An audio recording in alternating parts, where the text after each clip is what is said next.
Ассаламу алейкум. Бүгінгі видеода сіздермен осындай жұп-жұқа болып шығатын нәзік дәмді блинчиктің рецептісімен бөлісемін. Жұмыртқамыздың үстіне қантымызды, шым-шым тұзымызды қосып, жақсылап венчиктің көмегімен араластырамыз. 2 бокал сүт қосамыз. Бірінші бокал сүтімізді бірінші осылай қосып араластырып аламыз. Үстіне електен өткізілген ұнымызды 2 бөліп қосамыз. Ас содасын қосамыз. Массамызда комочек болмағандай жақсылап араластырамыз. Сұйық майымызды қосамыз. Соң үстіне қалған сүтімізді, қайнаған суымызды қосып араластырамыз. Жақсылап.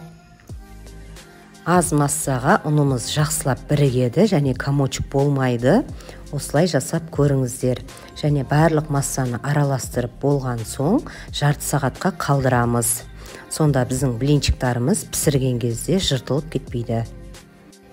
Тапамызды отқа қойып қыздырып аламыз. Бірінші осылай майлап аламыз. Бірінші блинчикті кейін май жақпаймыз. Қызып тұрған тапамызды орташа отқа қойып, осылай блинчиктарымызды құйып пісіріп аламыз. Шеті қызарған кезде осылай көтеріп аударамыз. Екінші жағы тез піседі. Қалған блинчиктарымызды осылай құйып пісіріп аламыз. Осылай жұп-жұмсақ, жұп-жұқа болып, әдемі болып піседі.